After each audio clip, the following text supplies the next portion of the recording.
No. Probably the last time I saw you would have been my last semester. I shifted over to Brown and I've been directing. Nothing.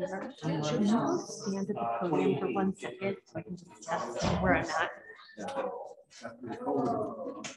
Yeah, it's been a great ride. We've done tons of work across Connecticut. We funded last year. We funded 652 cultural organizations. Yeah. Wardrobe. Sorry? I said I had a wardrobe. Oh, you missed it. I did. Oh, that's okay. We're looking to do more. Is that We have a lot of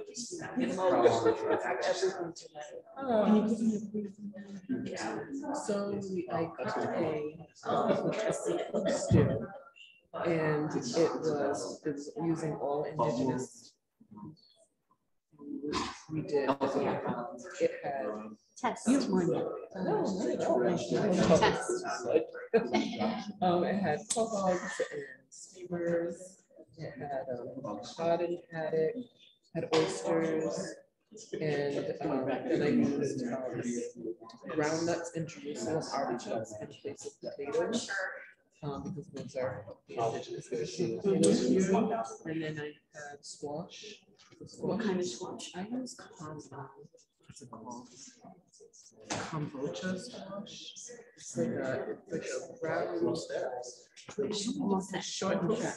Yeah, it's really any squash you can use. I just happened to use that one, so it was what I picked up at farmer's market. Squash, if you cook it in with the broth, it thickens it. So when you break it up, it kind of thickens your stew a little bit. It's a really nice flavor. Yeah, and sweetness a little bit of sweetness. You don't taste too much of the sweetness because the salt counteracts that. But if you get a bite of squash in it, then you get that sweetness. So that's a nice flavor. And then Atlantic nori seaweed. Use that in place of like salt, pork, or bacon.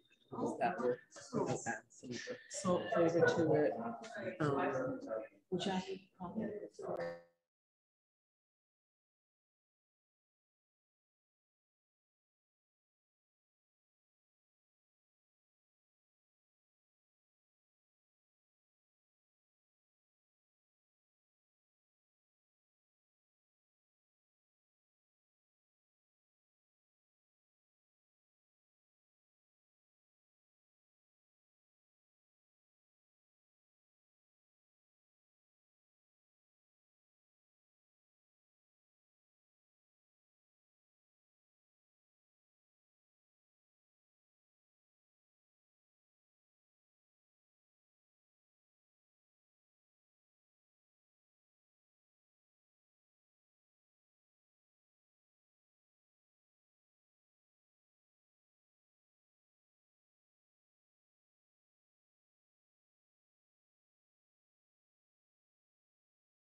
so I was able to get some. So I used that in Jerusalem artichokes. We have enough of one or the other. And I would say Jerusalem artichokes really good at it. The groundnut is fine. It's like potato. Jerusalem artichoke has a sweetness, and the groundnut's kind of fruity. Thank you, everyone, for joining us today, whether in person or online, for this talk in honor of Indigenous Peoples Day. We will first hear from Dr. Jason Mancini, who will explain his process researching and contextualizing the anonymously published Narragansett Chief. Following the presentation, Silvermoon LaRose will offer a response, and we will open it up for a question and answer period. And now I'd like to introduce our presenters. Dr. Jason Mancini joined Connecticut Humanities as Executive Director in 2018, where his focus is strengthening organizational partnerships, engaging diverse audiences, and anchoring Connecticut's placemaking, public history, and integrative digital initiatives. Jason is also co-founder of Accomaut Educational Initiative and the former Executive Director of the Mashantucket Pequot Museum and Research Center. During the past 30 years, he has worked with tribes and Indigenous peoples of Southern New England, Alaska, Hawaii, and New Zealand. He is an ally to these communities and works to build awareness of Indigenous rights and histories within non-Native contexts. Currently a Mellon Visiting Fellow in Slavery and Justice at Brown University, Jason served previously as Adjunct Professor of Anthropology at the University of Connecticut, Visiting Assistant Professor of Anthropology at Connecticut College, Visiting Assistant Professor of History at Brown University, and Social Sciences Instructor at C4C Education Association. Jason holds a Ph.D. in anthropology from the University of Connecticut with expertise in the archaeology and ethnohistory of New England. Silvermoon LaRose, a member of the Narragansett tribe, is the Assistant Director of the Tamaqua Museum. Silvermoon has worked in tribal communities for over 20 years, serving in the areas of health and human services and education.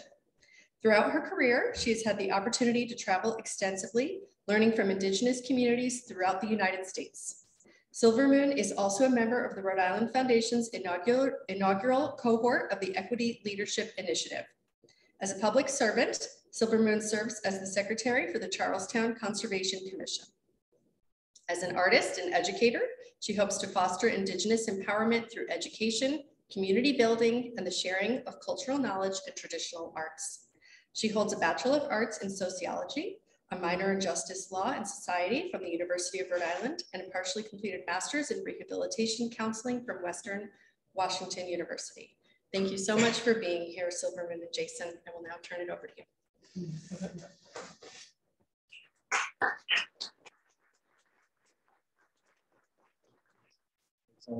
It's great to be here. Thank you all for coming on this important day, acknowledging the stories and cultures of Native people. This is one of the first presentations I'm giving on this topic, and I'm really excited to share my relatively new research and discoveries. For those of you who've seen some of my work before, I'll cover a little bit of it as a placeholder to sort of orient everybody, but I do want to sort of talk a little bit about that overview of my work, this new narrative that has been recovered, the methodology for understanding the source and importance of validating the text.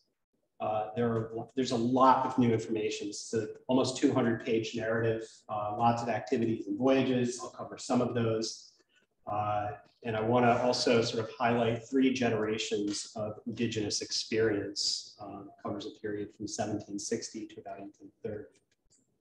And then towards the end, I'll highlight the significance of these narratives, not just for Native people and communities, but in a global context. So the work that I've done over the last 30 or so years has really been oriented towards the tribal communities in this region. And having worked in archives and with Native communities during this time, there have often been gaps in the archival record and unexplained absences of Native people. And I realized this in going through many reservation and tribal records that are maintained by the state, by the federal government, and in small repositories like town halls, military records, and so on. And what I came to realize is in reconstructing the communities, the individual family and community biographies of the tribes in this area, it became clear that there were gaps. There were lots of people, but then, especially for men, there were these long absences. And that had been explained for years as, oh, they're out in military service, there's a religious migration, they're doing farm labor on English farms in the area. And it wasn't really until I came across the customs records, which are government issued or maintained records in the regions ports of commerce, where I learned about seamen's protection certificates and surrendered crew lists. And what these were documents that essentially were issued to every mariner. The seamen's protection certificates is essentially a passport to protect them from being impressed by the British Royal Navy in the early days of the American Republic. Crew lists were also maintained. Everybody on a vessel was required to be certified by the captain of the vessel with the customs official. So we have these incredible records. And what I realized in that is that there are hundreds of Indian men that are going from the reservations and across the region's towns into the ports like New London, Mystic, Stonington, and Providence, Sag Harbor, New Bedford, and so on. And they're getting on vessels and they're going out to sea. And one of the exciting things, this began to explain some of that disappearance. You know, certainly white overseers, people charged with managing the affairs of the tribes, would go to the reservations and essentially say, the only people here are old women, crippled men, and children. All the able and smart men are gone. Places like Mohegan, they would say, the young men go to sea and die. So at least there's a reference or a direction where that energy was moving. And so we begin to cover a little bit of that disappearance. But in order to really get into these records with the customs documents, I created these large databases with my staff and interns. In part, this was challenging because the records are maintained in alphabetical lists. So you could see people, but not together. So we transcribed all of these 6,000 names, put them into a database, and resorted them and discovered that there were these clusters, these groups of men going to the ports and being issued seamen's protection certificates. I know that's not particularly clear. Let me make sure I have a laser here. Here are a pair of Pequot Indians from Groton in 1796, Peter and Ben George. These are recognized chiefs and counselors of the Pequot tribe at this time. In other documents, tribal members from Stonington.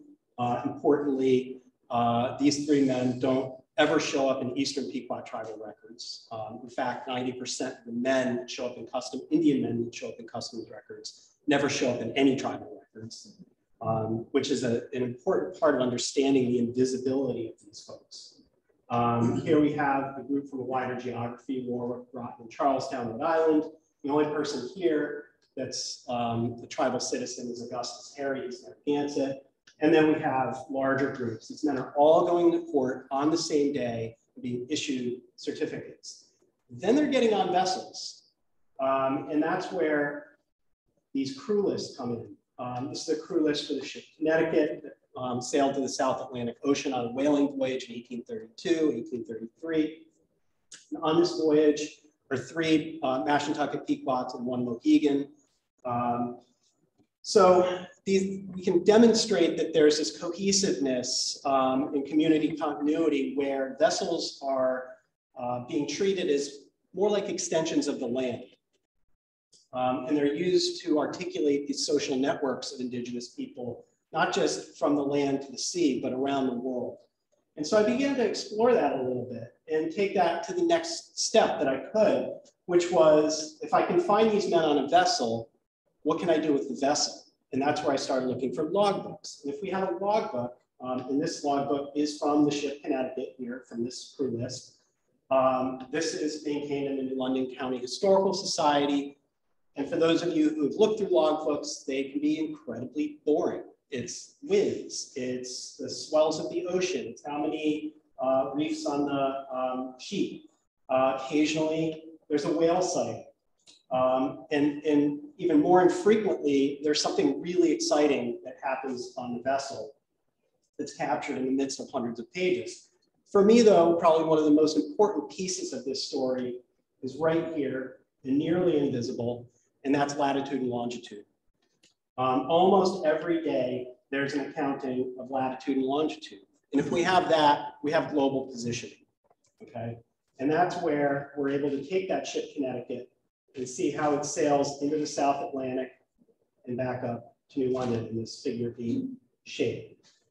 And importantly, we can start to put Native people in this global space, and not just on this one vessel. There are dozens of vessels in these whaling grounds and in these ports around the world, and they're building and articulating communities at sea and across the world. And so what I've started to do is not just take the understanding that these folks are present and they're moving around, but what else can we do with that? How do we give shape to their lives and contextualize their experiences? And so I started to look for published accounts of maritime life. There's only one known autobiography by an Indigenous mariner around this time, and it's by Paul Cuffey Jr., who's both a Wampanoag and Pequot descendant, who wrote an autobiography in 1839 and talks about his 30 years at sea. And it's a very tiny little narrative. It's only 20 pages, but it gives a sense of his global activities. He's on 40 different voyages in this 30 years at sea. So it's not somebody going out to sea and coming back on the same vessel. We start to see that with him. But because of the brevity of this narrative, it's hard to really get a sense of the shape of his life and experience and other people in his orbit. Then I started looking at other narratives. This is written by Francis Allen Olmsted, Incidents of a Whaling Voyage. This was not written by a Native person, but 3 Native people were on the voyage of the ship North America that this voyage is about. So Olmsted mentions in the preface, he was on board with 2 Pequots and a Mohegan.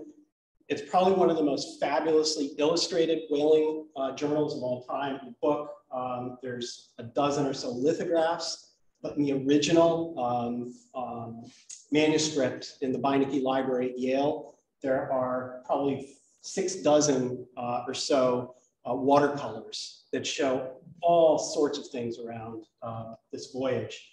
And he talks about the experiences they're having as they're traveling from New England across the Cape Horn in South America, and then on their way to the Galapagos Islands. They were supposed to be bound to Tahiti, ended up running aground and having to do a dogleg to Hawaii to repair the ship. So what this does is begin to give us a sense, even though that these Native guys on the voyage weren't writing this, you start to get a sense of their lives and experiences. And so I began talking about my research in different settings. Let me step back for a minute.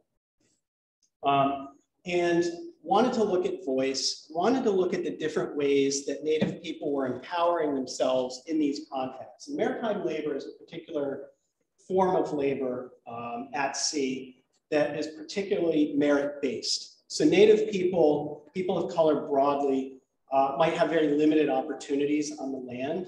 At sea, there are all sorts of opportunities for promotion, opportunity, and we see men not just as ordinary, not just as boys and stewards, but ordinary seamen, able-bodied seamen, mates, captains, ship owners. All of these things become possible in this context. One of the other areas that I wanted to explore were in search of these accounts were through newspapers. And I found this incredible account that from a New York Times news article in 1931 about a manuscript being found on a farm in Kansas about Charles Lansing. It was written by Charles Lansing, describes him as a pirate and slave trader. It talks about the manuscript being bound and edited as if the publisher had changed his plan of publishing at the last minute. So started to put an end to that, but I spent a couple of years looking for this manuscript by calling every single historical society I could find in Kansas to see if it had moved anywhere beyond just this newspaper account. And I remained fascinated for years. And importantly, I remained fascinated because of the headline, Lansing the Pirate. And piracy is a really important part of the story that we tend to miss. The golden age of piracy in the Atlantic world was in the first quarter of the 18th century. And Marcus Rediker, who's a historian, social historian, writes quite a bit about this in different accounts, in different books. But it's really a time when, this is the time when we see Black Sam Bellamy, Blackbeard, Captain Kidd, all of those famous pirate captains. And importantly, these are all white English sea captains. What we don't hear about is that 50 to 60% of their crews are people of color. And in the early Atlantic world, as these patterns of empire are developing, Spain, France, England, Portugal, people of color are disproportionately being impacted through enslavement, the dispossession of their lands, and these maritime contexts are those places where they can retake that power. Piracy was a principal vehicle. So through that, I became really interested in what is going on. We've got pirate described as Narragansett Indian in this manuscript that's been quite elusive.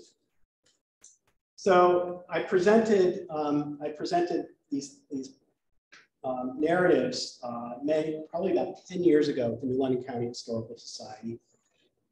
And one of my Mohegan friends, the tribal elder and archivist Faith Davison, happened to be there. And she came up to me after the talk, interested in the piracy piece and Native people, of course, and asked me if I'd ever heard of a book called The Narragansett Chief.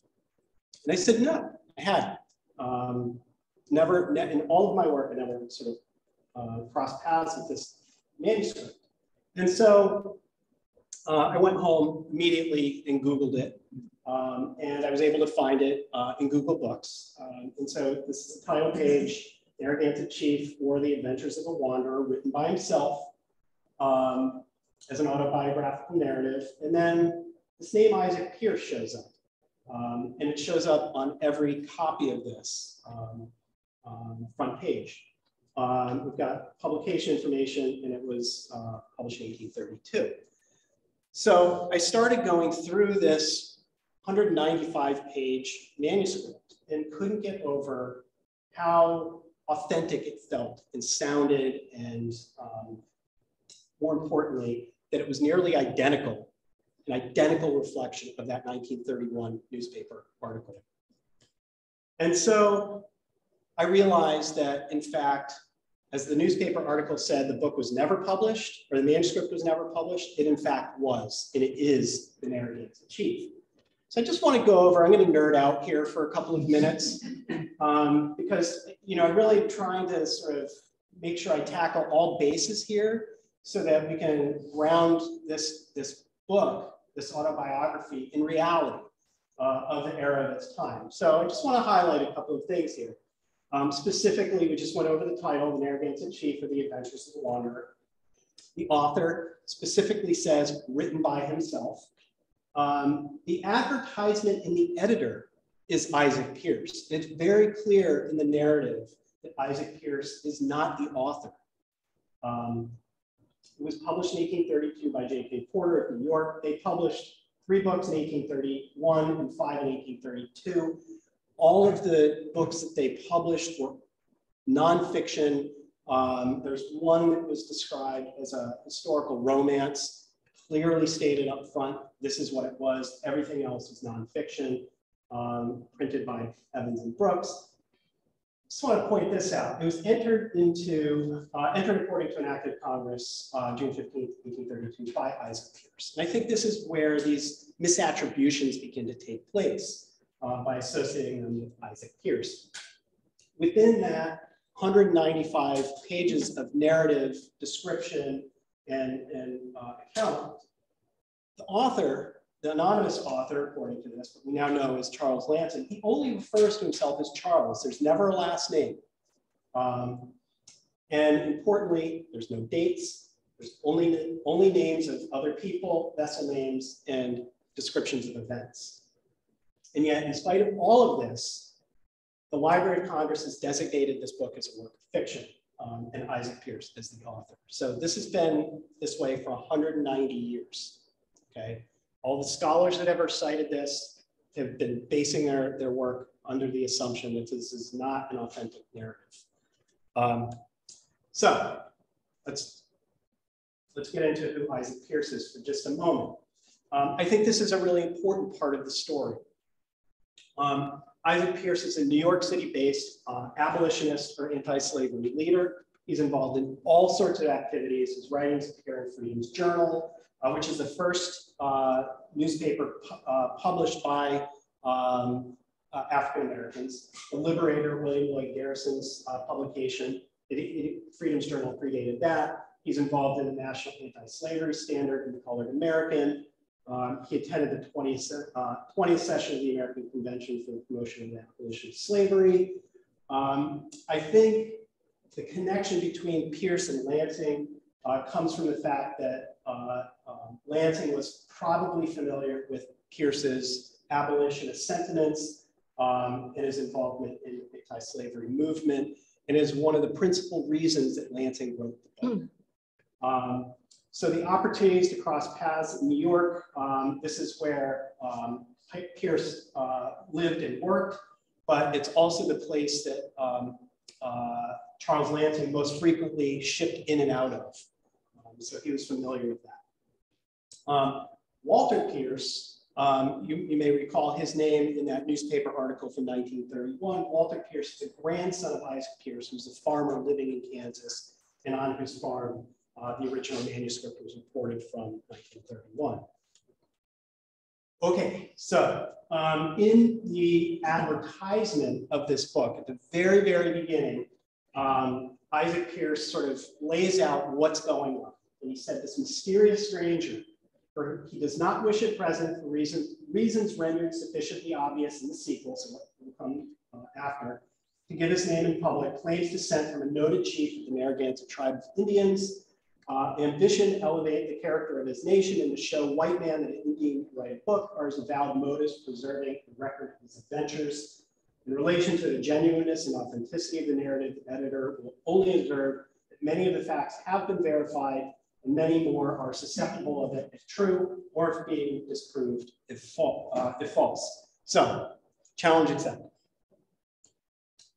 All right, so we have to get at some other pieces here. Why is this anonymously published?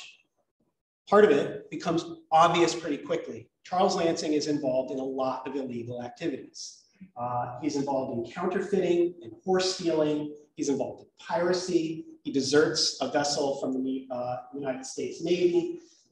He mutinies on a whale ship. And then he's in the service of a slave ship, which technically is not illegal at the time, but it's a great source of embarrassment and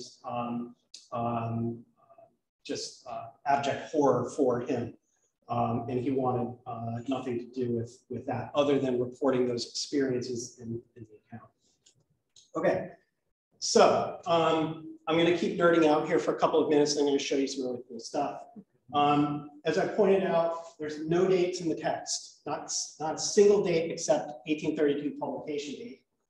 He describes at least 3 dozen events. There's 31 voyages he's on. He's in 20 or more countries and 5 different continents. All right, and I just want to give you a quick sketch here on how this sort of shows up in his narrative. And I'll just point out, he talks about as a child being in a New England state at 9 years old.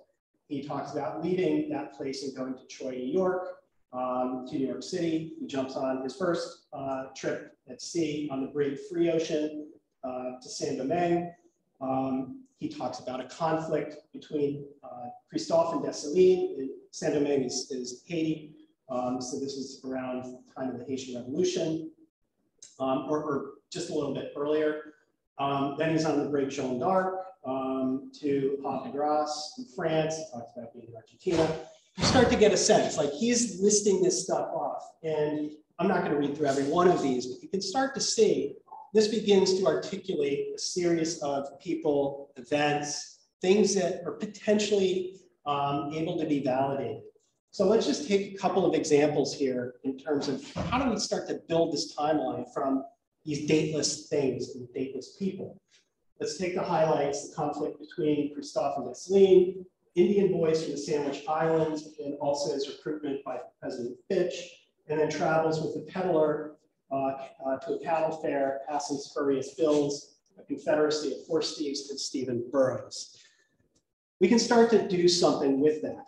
And I'll just use these couple of examples. He talks about specifically his arrival in Saint-Domingue, overthrow of Dessalines and the establishment of Christophe. So if we just do a quick Google search, we learn that Dessalines was assassinated in October of 1806 and Christophe was elected in February 1807.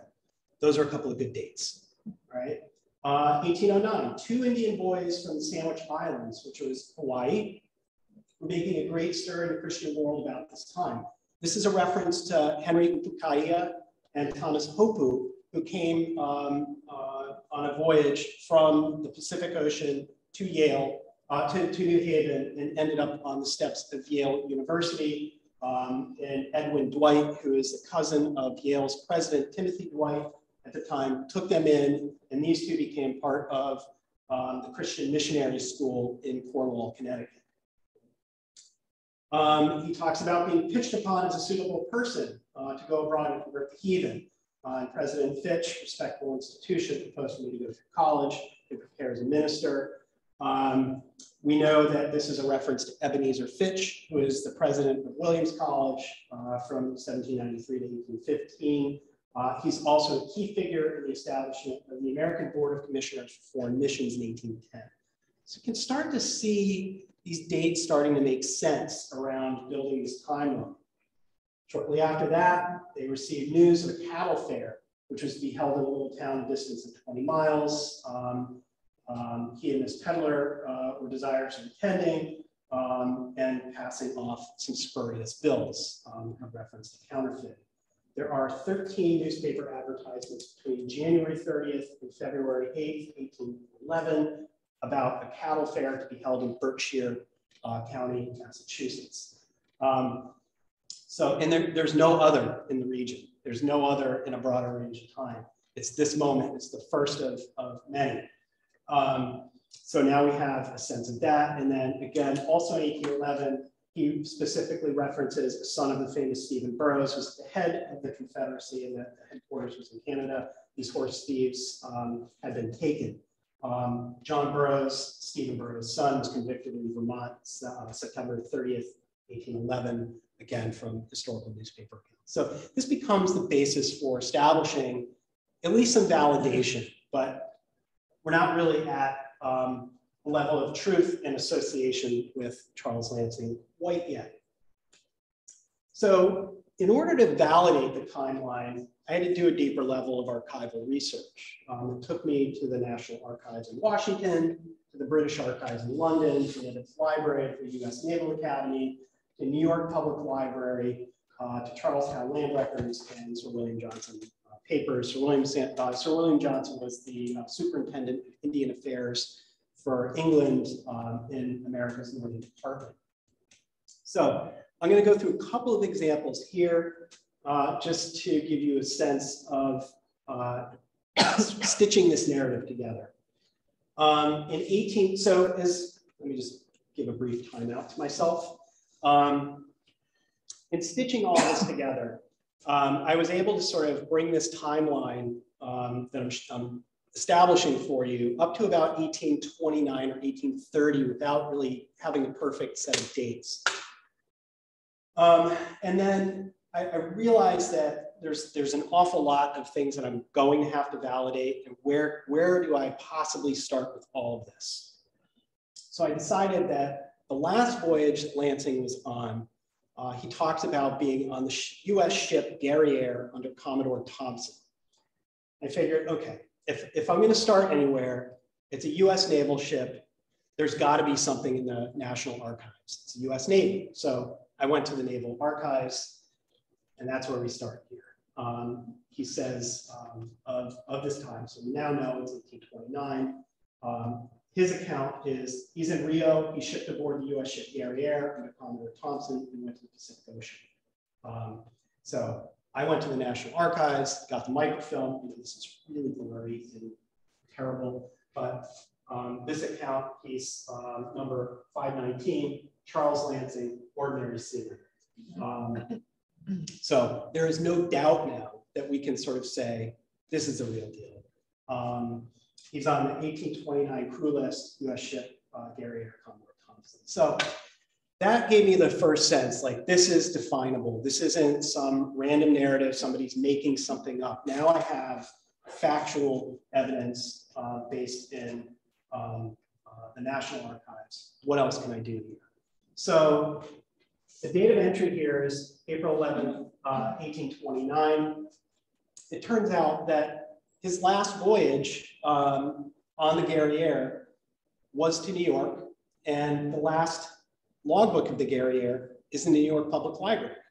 So I went to the New York Public Library and found the logbook. And between those dates, so April 11th is when he shows up on the crew list. Between April 8th and April 12th, the Guerriere is in Rio de Janeiro in port on that day that he would have enlisted. And even better, this is the beauty of this work. After 30-something blank pages of logbook, there's these gorgeous watercolors of the Guerriere as it's rounding Cape Horn while he's on board. So this begins to help us build and articulate this narrative. Now, what else can we do with this?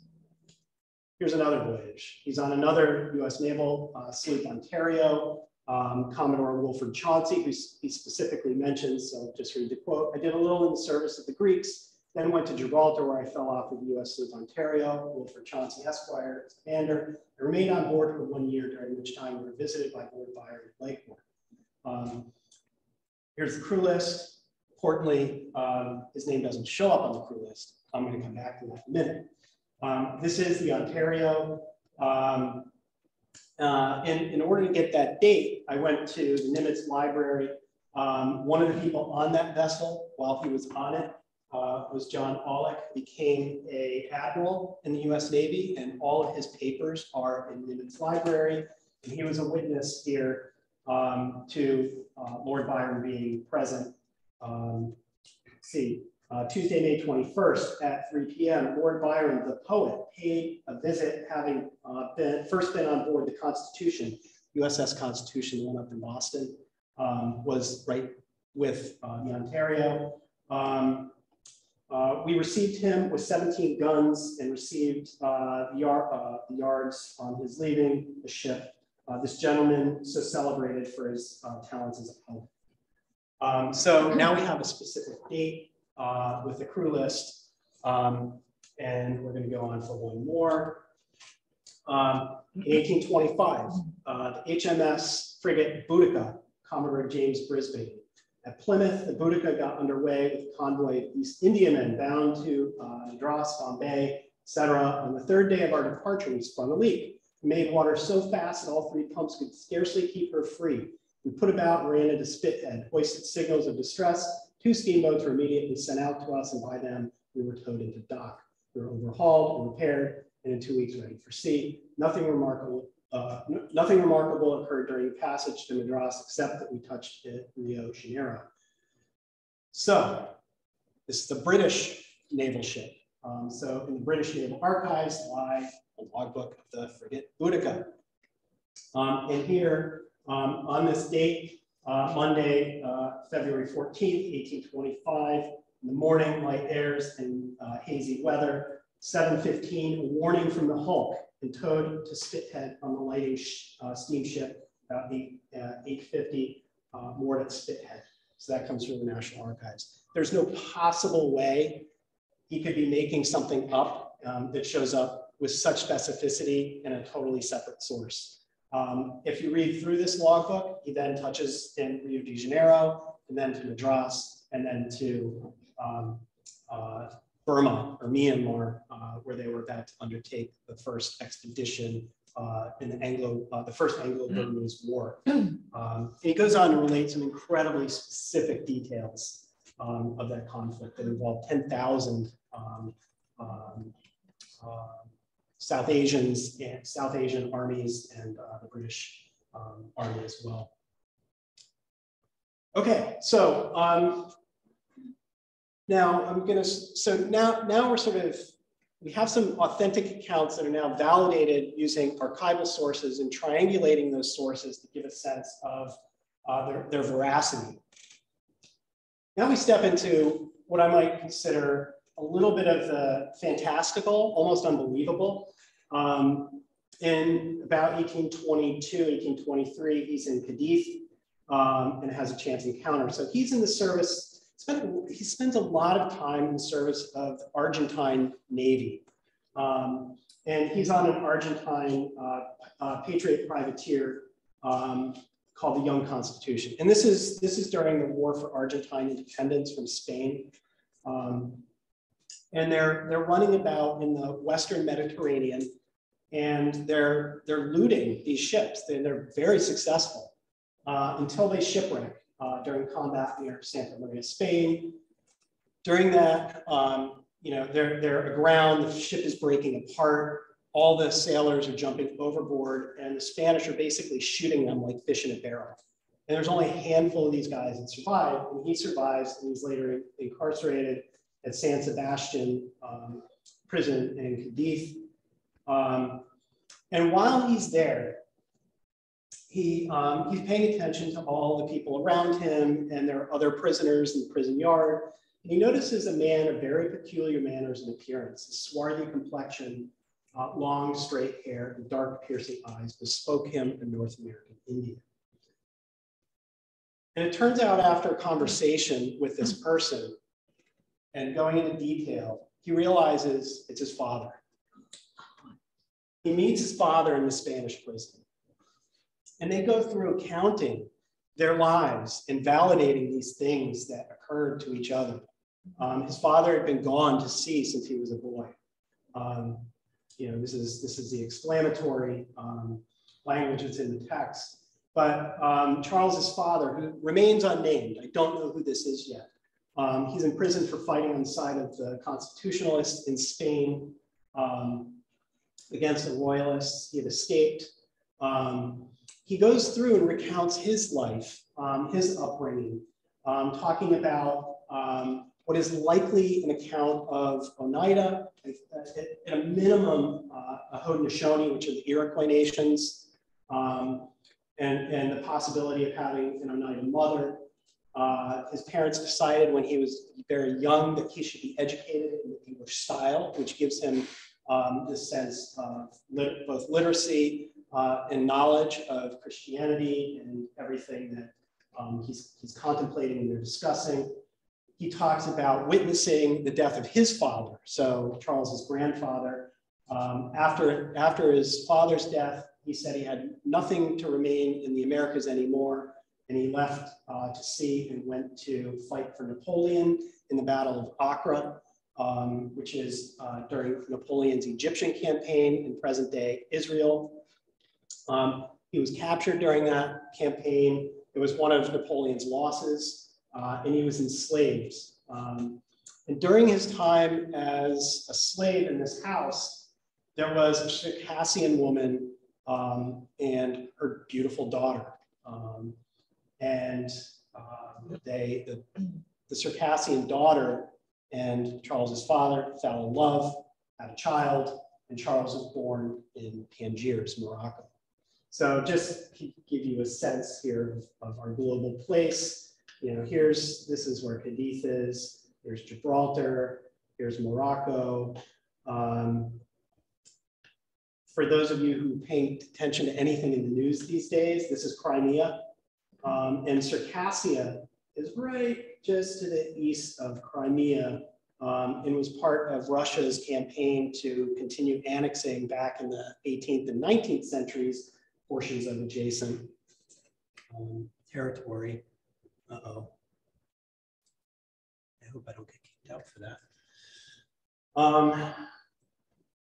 Anyway, so Charles is born in Tangiers. After he's born, they escape this situation of being enslaved. They return to New York, where Charles's father talks about a legacy, something left by his father, and that he was commissioned to go to Congress. There's kind of an interesting reference. And oddly specific, all right? So what does that mean? So the reason I'm focused on New York is partly because Charles's comings and goings is often oriented to New York. Charles's father's return to New York says something very specific. And these connections to New York and the experiences of Congress and the nature of these land companies are going on in New York during the just after the American Revolution. The Oneida are in the process of losing, all of the Iroquois nations, I should say. So this is the Oneida, the Onondaga, the Tuscarora, the Cayuga, the Seneca, and the Mohawk. All these tribes are in dire straits of losing tens of millions of acres of land. And it's very efficiently done in a matter of 13 years.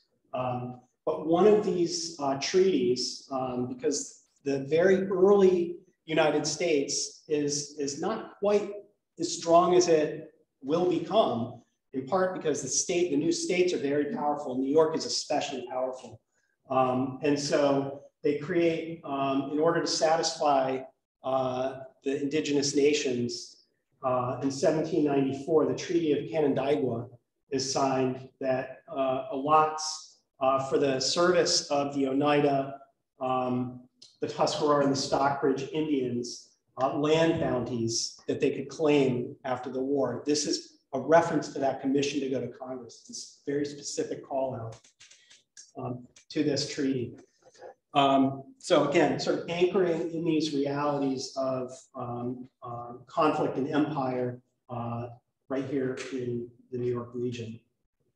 Okay, so when they're in prison, Charles's father describes his father, Charles's grandfather, as one of the greatest chiefs of the Narragansett tribe of Indians, which is where we get the title of the book. He doesn't even get to this part of the story until almost the end of the entire manuscript. So 160 something pages into the book, we get to this really significant piece here. So Charles learns a little bit about his roots and his Narragansett ancestry. And so it pushes us back to, I'm trying to articulate what time period is this? So Charles is probably born, from what I can deduce from his signposts around his age and the events, he's probably born around 1799, 1798 maybe, which puts his father a generation earlier, his grandfather even earlier than that. So this puts us probably into the mid 18th century. And the Narragansetts are undergoing a variety of changes to their tribal community and the experience of colonization. So some of the things going on include Eliezer Wheelock's school in Lebanon, Connecticut, where he's training young tribal children to become missionaries to proselytize on the frontier. So could his grandfather be a Wheelock student? Both before and after the American Revolution, the Oneida tribe in New York allots 15,000 acres of land to 7 tribes of southern New England. It became what was known as the Brotherton Indian Movement and was followed by a religious migration to central New York during that time. New Stockbridge, which is a Mohican analog to that, was also forming in this area of New York. So I often wonder, is there an Oneida connection? Is Charles's father's mother Oneida? I already talked about this. Oneida, Haudenosaunee homelands evaporating in the period of the very early Republic, and the white land speculation going on across New York. I mean, this is absolutely devastating to the Haudenosaunee. He also talks about a disturbance in the western frontier. I suspect that that's Ohio, because New York has already been fully speculated on and dispossessed. So the manifest destiny environment is still pushing west. So we have New York, this area of Erie, Pennsylvania, and then into Ohio. And then he accounts, he talks about the account that his father related to him, where a defenseless village was burned, the people in it murdered and plundered, and references a Captain Boltworth. And I believe that this is a reference to the Battle of Fallen Timbers. And this was led by Mad Dog Anthony Wayne, for whom Fort Wayne is named. And so for Indigenous people, this is not unsurprising. This describes everything from the Mystic Massacre that just happened right across the river here. These are just happening over and over and over across Indian country. So the specific details, though, are quite notable. In the reference to Captain Boltworth, even though I can't find a Captain Boltworth, there's a Captain Butler. So I think it might just be a mistranscription during that time. So we've now sort of oriented us back to southern New England. And I want to just take a minute and draw us back to Charlestown, Rhode Island, which are the homelands of the Narragansett tribe. Actually, I should say the remaining homelands, since all of Rhode Island was really the original homelands. This is just a screenshot giving you a sense of what parts of the reservation still remain, here outlined in red. There are many important place names. There are places that are still important reference points, including Ninigret Park, Ninigret Wildlife Refuge, and so on. This is an important reference to the sachems of the Narragansett or Niantic tribal community. And I just want to cover a little bit about Narragansett history, Narragansett Niantic history, I should say. And I'll certainly invite correction from my Narragansett friends, Narragansett Niantic friends who are in the room, because there are reasons why those tribes have sort of been merged together. And just to recount very quickly, Ninigret was the first, it was the most recognizable Niantic sachem in the 17th century. Ninigret II was his son. Ninigret II had two sons, Charles Augustus Ninigret and George Augustus Ninigret. George's son is known as King Tom Ninigret. King Tom died in 1769. He was succeeded by his sister, Queen Esther. Her last name is Sachem, and then her son, King George Sachem, was the last of the recognized Narragansett Niantic sachems during the 18th century.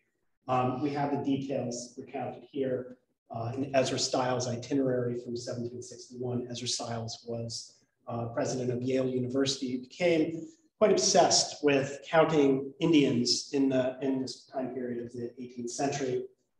Went across the region, interviewing tribal communities and documenting portions of the community. I've written and talked a little bit about how those accounts are only really counting a portion of the community, and others are being left off for particular reasons. And I'll talk a little bit about that in a minute. But I do want to circle back and focus on King Tom for a little bit. So King Tom, he was born in 1736. He assumed the sachemship at age 10 in 1746 when his father died. He's probably most known, perhaps notoriously, for the number of land sales he transacted out of Narragansett possession. So his first sale was in 1758. Between 1758 and 1760, there was a leadership dispute with his cousin Charles Ninigret over the sachemship. It ended up being settled where Charles was provided some money and turned over all of the rights and resources of the sachemship to King Tom. In 1761, he married Mary Whitfield, also known as Moll Drummer, in Newport. From what I can tell, there's very few accounts that I can find, but they had a son named Thomas who was born. In 1766, I'll get into some of the details of this, but he was deposed as a sachem because he sold far too much land against the will and purpose of the Narragansett tribe. A year later, he divorces Mary. Mary moves west with her son, and in 1769, Tom Ninigret dies. So just to get a little more specific, I combed through Charlestown land records somewhat obsessively myself and found so far 54 land transactions from Tom Ninigret to neighboring white landowners or people he was indebted to. He lived a fabulously splendid life with all of the provisions and accoutrements of colonial civility and wealth, throwing and hosting great parties, building large homes. He built his own ship. He didn't build it, he had it commissioned and built. But in these 54 land transactions in a decade, he sold out of Narragansett possession 5,800 acres of land. And he was doing it so rapidly that he was selling the land away from Narragansett tribal members who were living on the land, building their homes, cultivating the fields, using their adjacent properties to access the salt ponds for fishing, fowling, clamming. This was their lifeline. Very, very important. And you can see the numbers of acres going away so fast that Narragansett heads were spinning. And so they were appealing to both the colony of Rhode Island and to Sir William Johnson. And what this precipitated in the early 1760s was a major faction or division of the tribe that some scholars have called the Sachem Party versus the Tribe Party. Sometimes it's the anti-Sachem faction and the Sachem's faction. I'm not going to get into all of this, but there are a lot of back and forth with the Tribes Party petitioning the colonial legislature in Rhode Island to stop Ninigret from selling land. And they, in typical fashion, and I think in part because there are very important and powerful land companies working in Rhode Island, especially the Atherton Land Company. So it was in their best interest to delay and deny Narragansett request to stop the transactions. All the while, Ninigret is continuing to sell land out of Narragansett possession. The Tribes Party is so adamant about their dire circumstances that they leave Rhode Island and they go to New York to appeal to Sir William Johnson, who's the king's representative for Indian Affairs in the Northern Department. And there they appeal to him. He tries to get Ninigret to stop selling land. Ninigret keeps selling land. And eventually what happens is enough of the tribe gets together in majority of votes and they depose Tom Ninigret. And they say, you can no longer be our king. And they gave him an out.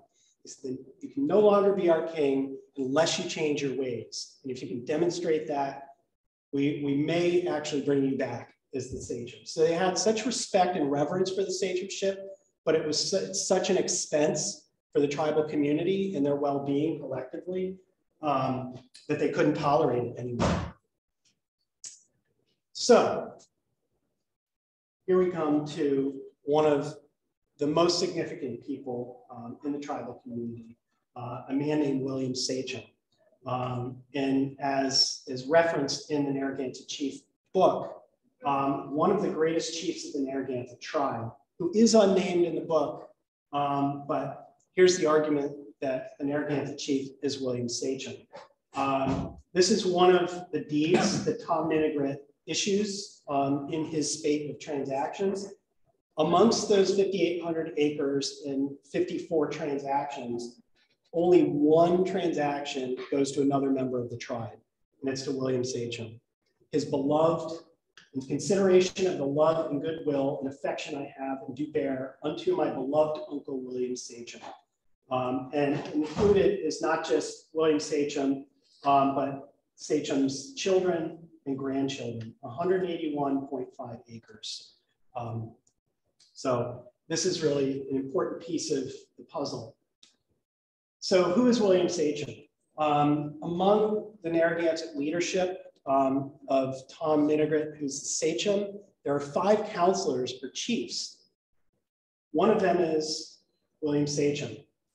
After Ninigret's death in 1769, the 5 counselors have to, towards the end of his life, they're beginning to pay off all of his just debts.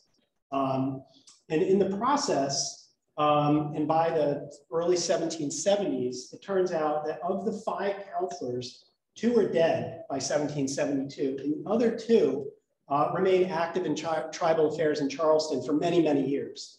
But only William Sachem appears to be the anomaly here. So he's responsible for settling King Tom's just debts in his estate. In 1772, he refuses to sign a final deed, and it obstructs the sale of more tribal land. It upsets the colonial authorities in Rhode Island. And no doubt he's already navigating his own troubles within the tribal community because he was one of the leaders of the Sachems Party, the now discredited effort to maintain the power and authority of Thomas Manigret. In 1776, he transacts that 181.5 acres twice, back and forth between somebody else. I'm not quite sure why yet. And then the last time he appears in any record that I can find is in 1777, the military census. He's age 60 or so. And I've done all of this in consideration of looking at the entire tribal community, the entire known tribal community, and eliminating 77 other Narragansett men as possibilities for who this could be. So a lot of pieces fit here.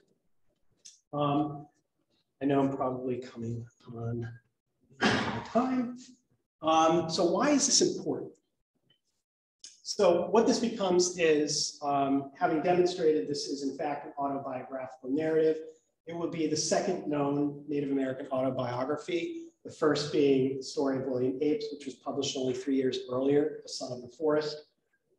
William Apes was a Pequot and probably one of the best studied autobiographers.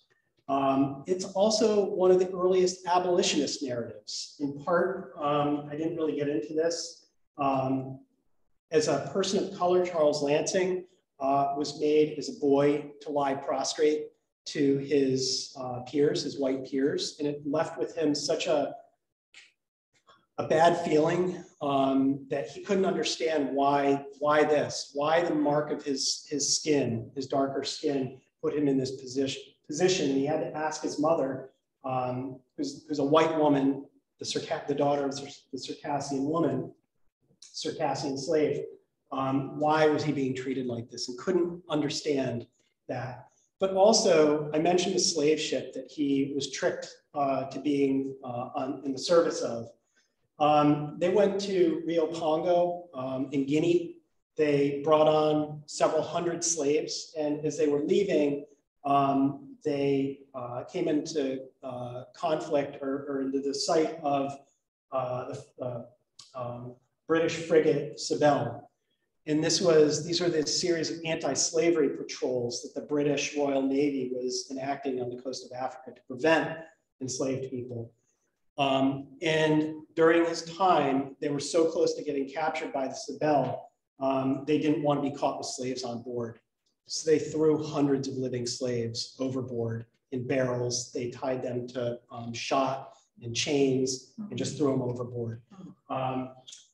This was singularly distressing for him, and one of the reasons that he wrote this. But there's only one other account that I've been able to locate of this kind of willful murder of living people. We all know the horrors of the slave trade. Often slaves are dying in these poor conditions and are thrown overboard. But living slaves being thrown overboard is entirely something different. The only other time that I could find an account of something so gross is called, in 1781, the Zong Massacre. And it's an event that took place in the Caribbean, and it is what turned the British public opinion against the slave trade. So I think part of the purpose for Charles writing that and for putting it into the hands of Isaac Pierce was this specific narrative to turn American public opinion against the slave trade. I think it's also important that we start to see 3 generations of a Native American family and their experiences, and we can look at the colonial experience or the experience of the settler colonial state on Native people. So we see from a sachem from one generation who's in the sachemship to the next generation who's a slave, and the next generation who's sort of wandering. And I think it's important that we recognize that this book is being written during the time of James Fenimore Cooper's Last of the Mohicans. So it's being produced in this environment where this idea of Indigenous disappearance is shaping everything And they're being framed as these wandering itinerant people that are not rooted in actual space anymore. And if that's the case, it's so much easier just to acquire and take all of the land. And I think, you know, for me as an academic, I also think it's important recognizing not just the nuances and the importance of talking about Indigenous experience, but really the window that this provides into the circuitry of global empire. All of the power systems that are in play, all the vessels that Charles and his father are on, the conflicts they're talking about, is really about the shaping of the British, American, Spanish, French, Ottoman, and Russian empires, and how those are changing. In fact, part of this is the end of the Dutch Empire in the transition, end of the French Empire in transitions. So there's some important crossroads, I think, that are important to recognize here.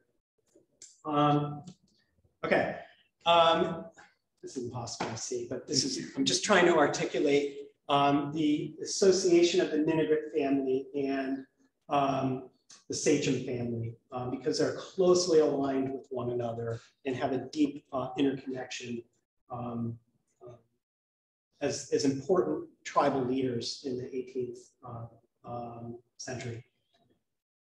And just to come back real quick, to summarize all of the conflicts that are being reported in this text. I mean, you can see just the impact on the global order and what this is doing for Indigenous people everywhere. And I think highlighting some of the black markets, borderlands, international space that give rise to piracy and counterfeiting and horse thieves in the slave trade and so on. There's a lot of really awful stuff going on, and it's happening at the edge of empire.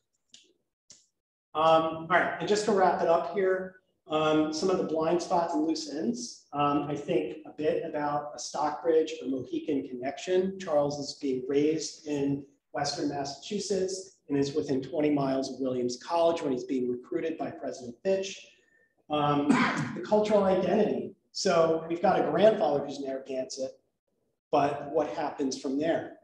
Let me just run this through for you. If, in fact, the grandfather is Narragansett and marries or partners with an Oneida woman to have Charles's father, descent within the Haudenosaunee is through the mother. The matrilineal clans govern everything. So Charles's father would not be Narragansett, he would be Oneida and or any other of the Haudenosaunee tribes. Charles's mother, we've already established, is the daughter of a Circassian woman. And so he would no longer be connected to a tribal community because of who his mother is and who she's not, which is she's not tribal. So even though he appears to be and considers himself to be a native person, he no longer is considered Narragansett or Oneida or Haudenosaunee, but is one of these people I referenced very early on, the 90% of Indian people who never show up on tribal records. He's one of them. The role and rights of women are so important to this story, and yet they're almost invisible throughout. Education, Charles is clearly literate. Where is he getting his education from? His father is literate. So you know, I question education. There's a reference to being in a seminary. There's a reference, one of Queen Esther's first acts of trying to restore the tribal community at Narragansett was to build a schoolhouse for, and specifically the education of Narragansett children. Prison records, I think, in Cadiz are going to be the key to understanding who Charles's father is. There's important time in Rio where Charles serves on His Brazilian Majesty Dom Pedro. And of course, I'm still obsessed with where the original manuscript is. So I'm hoping that the more talks like this that I give, the more people are going to try to find this thing. And I always have to question, where is Charles after 1832?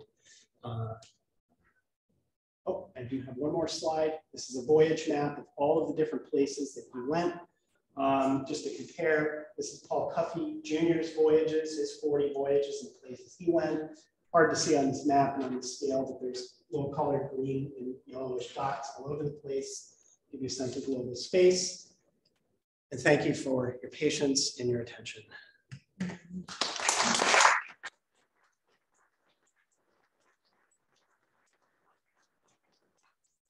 I'm of course happy to go back and edit the slides, but I think if I move this podium and Silvermoon can join me, we can maybe start, I don't know, maybe start with a response from you. Yeah. And then we can go into some Q&A. Happy to give a response. I've been excited about Jason's research. One, because isn't it a little bit cool? Just like, this is like real life national treasure stuff where we're digging into history and finding and discovering new things. That's really exciting to me. When Jason recently presented this to our tribal community, we invited a group of Narragansett people to hear and reflect. What really came from a lot of people was just visibility. Visibility of Indigenous people at a time when we're constantly being erased from all narratives. And here we have an individual who is traveling internationally, who is involved in some really, and just present at some really big historical events. And then he harkens back to his father, who he's meeting, you know, in a distant location, who's been in other places of the world, who's hearkening back to his father, who came from, you know, all manner of places. And it just shows the dispersal of Native people in many areas, in many spaces throughout history. And that's really, maybe not exciting, but I can't think of the word I'm looking for. I think it's just that it's important to know Indigenous people in all spaces, in all times. And that's huge. I was taking notes again. I got 50,000 notes. Every time I hear, this is my third time hearing this presentation.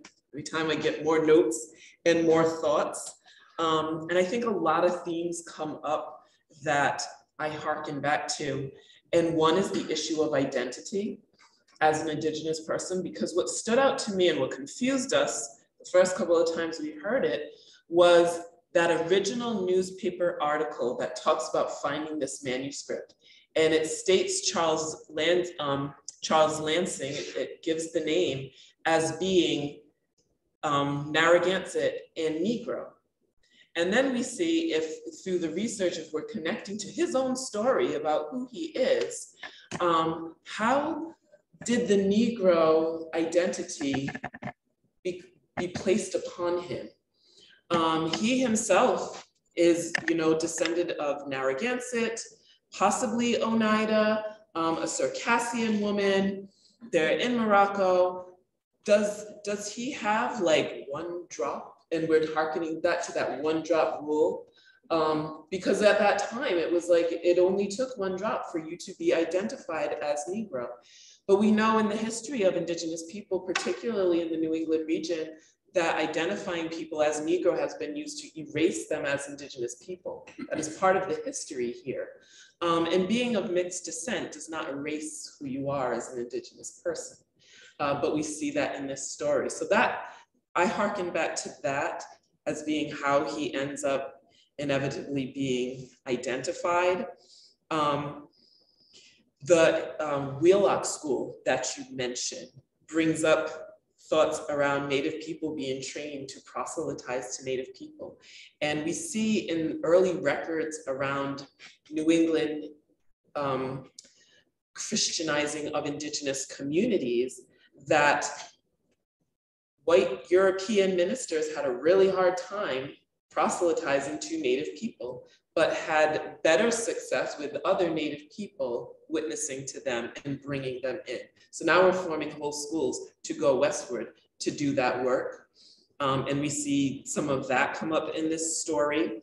When we talk about King Tom Vinaigrette, it brings up memory of land dispossession. And what we kind of had conversation around was the idea that Now, much of what is now Rhode Island was Narragansett land. So we're even talking about a very small portion left over from that. We're talking mostly around the Charlestown region in this land owned by King Tom Ninigret and his constant sale of land away from the community. The very name King Tom Ninigret, we did not have titles like king. And the benefits afforded to European kings, that kind of control of land, ownership of land, that is something that was not traditional for us. Our land was held by our people. It was the community's land. He did not, from an indigenous perspective, have the right to sell any of that land, which I believe is what led to that divide between the tribe and the tribe party and the sachem party, is because we were fitting an idea of land ownership in indigenous space, where that was not the case, which is why the tribal body rose up against that. And I have read some of the records, especially around the leadership of Samuel Niles in fighting. He was recognized as the first minister of the Narragansett Church. He wasn't the first.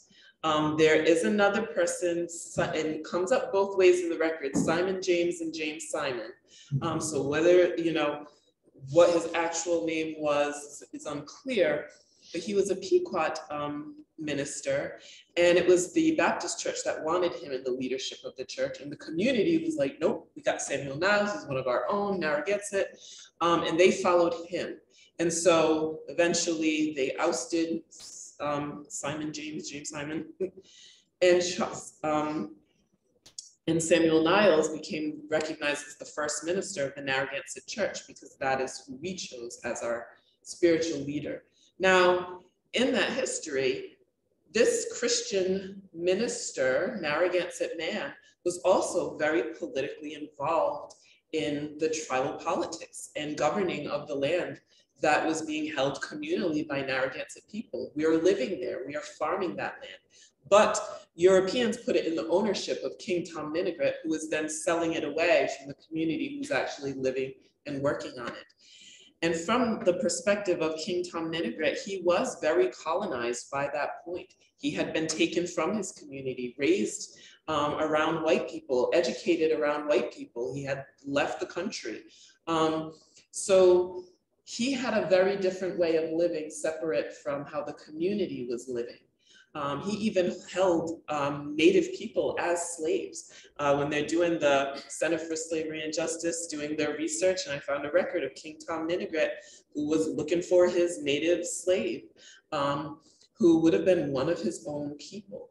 So that idea of a native person selling our land away gives credence to the idea that you did it to yourself. But it's not really fair to put that kind of message out there when the community was fighting so strongly against it, and it really was the ideals of colonization and the empowerment you gave to him by titling him king that sold our land away from us, and the loss of that. So these are just some, I got all kinds more notes, but because you may have questions, I'm not going to talk for 10 hours. These are the kind of conversations that a narrative like this uncovers, and conversations that start to come up amongst the community. And who knows what more as you delve deeper. As we delve deeper. Yes, I'm hoping to get in on the research. I gotta learn to be a little history detective too. So I think this is an exciting thing to uncover truth in this narrative, and to credit it to the actual author who did it for the very purpose of visibility and being able to show that a Native person can write and has agency. And I think we want to return that to him and make him successful at that by giving credence to the work that he's done and recognizing him as the true author of this narrative. That's all I have to say about that.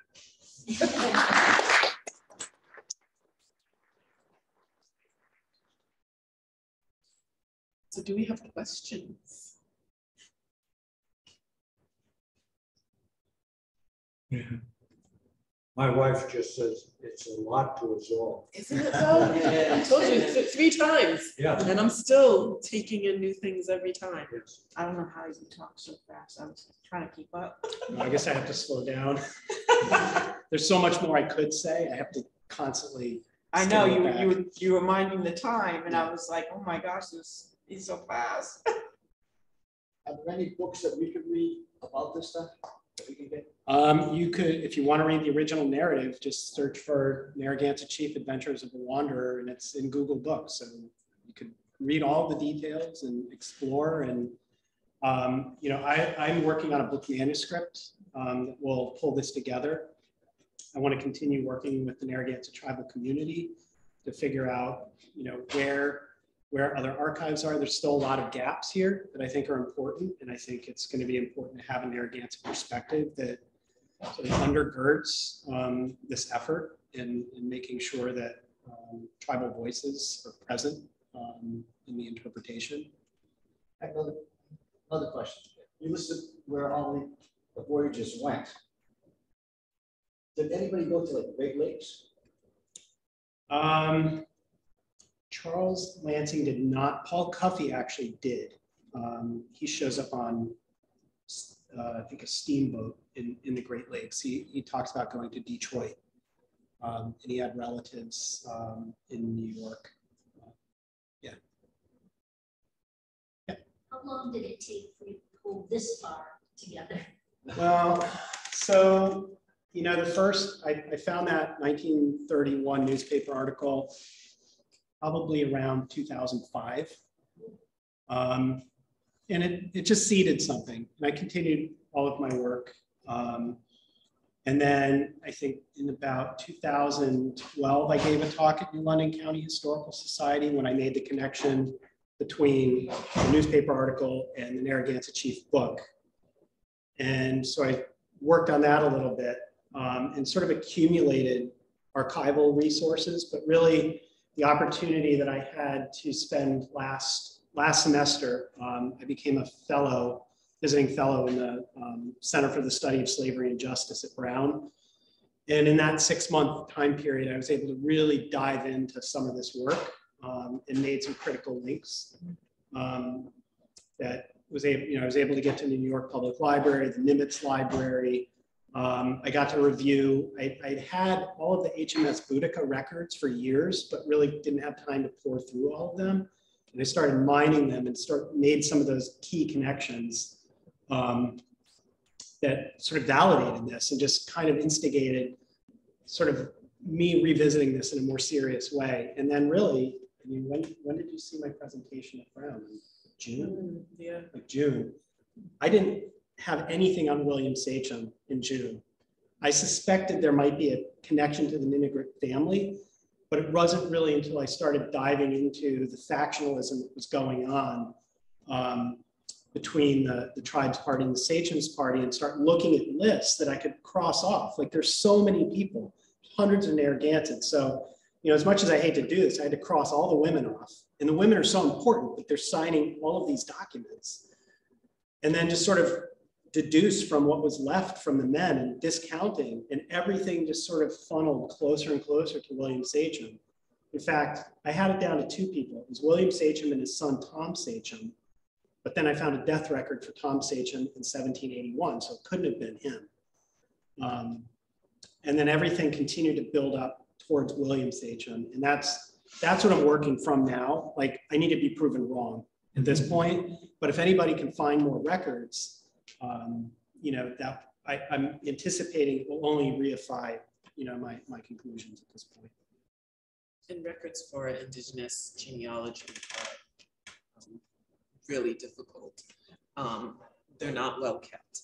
And the re-identifying of people, name changes, whether it follows your father's line or your mother's line. So all of that makes it really difficult to then kind of figure out how that family line continued, especially with people who are traveling all over the place and leaving the area. So are those records going to be there to be able to make that clear connection? One of the things that is striking, and I've shared this with Silvermoon and others, Tom Ninigret died in 1769 under what appear to be strange circumstances. Fell off a horse and died. But it was under duress. There was a lot going on. He'd been deposed. His life was falling apart. He was divorced. His wife and child left. But then Queen Esther became the sachem of the tribe. And she was only the sachem for, from what I can tell, maybe 6, maybe 7 years. And then she died, and her son, George Sachem, became sachem of the tribe. And he died after a tree fell on him, after a very short tenure. So between King Tom, Queen Esther, and George Sachem, they all died within 10 years of one another. And from what I can find, I need to do a little bit more digging, but I've been to Narragansett Town Hall. There's not a death record. There's not a will, there's not a probate, there's almost nothing about the death of these people. And there's so much going on. There, especially with King Tom, so much land is being transacted to the Atherton Land Company and people associated with it. But I think there's a little bit of opaqueness to this, where I think it's very deliberate. And I think it's being concealed for some reason. And I'm not quite sure why, other than there's a lot of land that's falling out of Narragansett tribal possession at this time. And it's clear that the tribe doesn't want it to happen. And the vehicle of colonial government is facilitating Tom Ninigret to keep doing what he was doing. And I think that's really important. And the same exact thing is happening in New York with the Haudenosaunee. So they're learning colonial policies and federal policies around Indigenous people and land rights is being created by the Petri dish in Southern New England. Whether it's the idea of reservations, whether it's the idea of land allotments, land companies, the manipulation of names and race, as Silvermoon pointed out. The late tribal historian of Narragansett, Ellis Seketoff, wrote a paper, co-authored a paper, The Right to a Name, in the what they call the pencil or paper genocide of Native people by just changing a race label from Indian to mulatto, or Indian to Negro, or anything other than Indian. You can erase people very efficiently like that. It was happening very deliberately in legal frameworks in this region. And you showed me some of the logs of the ships.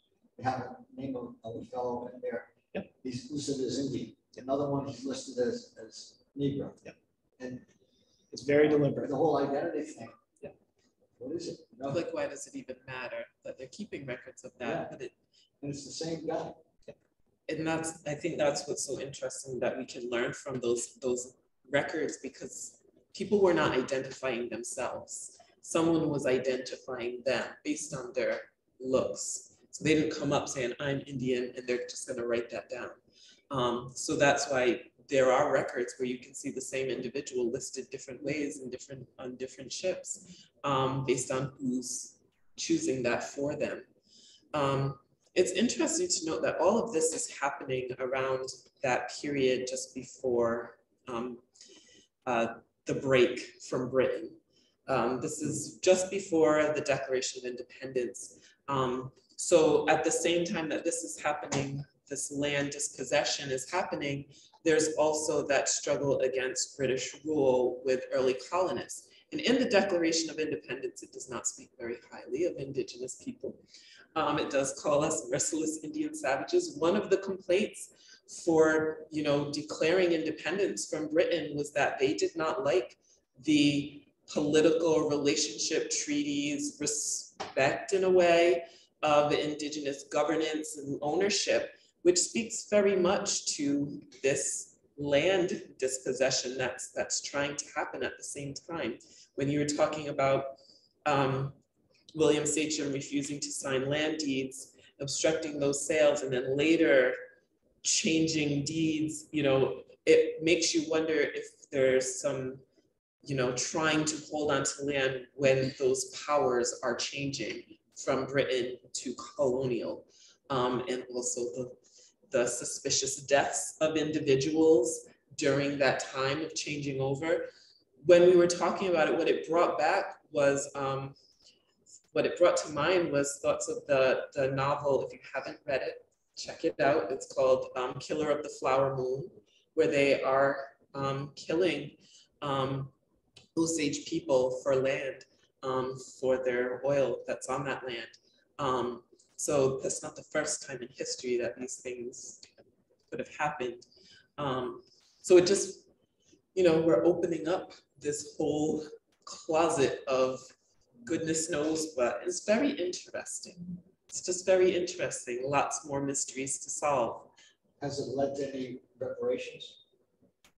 In Chelsea? I'm sorry, what did you say? Anywhere. No, it's too, this work is brand new. Yeah. But I think what it's stirring is a conversation I had the other night with tribal members was, how can some of this land record research be looked at in terms of reconstructing a land base, but also understanding not just the cultural landscape, but the environment in which the tribe was dispossessed in the first place, in the machinations of colonial enterprise, if you will, that led to this, that became a vehicle for tribal dispossession. The tribe has always been incredibly conscious of their rights to resources. As long as I've been working with the Narragansett community for 30 or so years, access to the salt ponds has been huge. Access, as we all know, I think it's becoming more and more prominent now. The wealthy people along the coast are preventing access to these critical resources. And one of the deeds that I did find in 1773 actually specifically preserved rights for Narragansetts to access the salt ponds for fishing and drying their seines or nets. It was important enough that it was codified in a deed. Those rights, the Narragansett tribe has always been very deliberate, where possible, to articulate and call out those rights in legal settings. And yet there have been repeated efforts to obfuscate those types of things. If it's a matter of hiding it or somehow erasing it or changing. There's another study I did at Mashantucket was focused on land records that contain the word fee. Simple inclusion of the word fee, which is a reference to the absolute right and title to somebody's land, because the Mashantuckets hadn't reserved the fee to the land, allowed English settlers to use that land for grazing. And that became a vehicle for saying, well, you didn't have the fee, so we have the right to graze, and therefore we're going to build a house, a barn, and all this. And that led straight towards the dispossession of 800 acres of reservation. It's one three-letter word, and it has all the legal meaning in the world to manipulate something. And I'll just say this, in reading through and exploring tribal voices, I've seen it at Mohegan, I've seen it among the Pequot communities, and I've seen it at Narragansett now.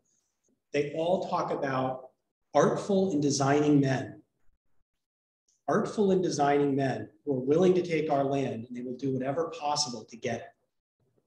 That's how it's being framed and understood by the tribal people. They know they're being screwed, and it's happening right in front of them, and they don't have the vehicle. They know about it, and they know the legal means to protect it, but it's still happening. That's a very joyful place to be. It's fun. We're happy to stick around and chat. You all have other questions. I don't know if there were people on the call that had questions. Okay. Yeah. Great. Thank you all for coming.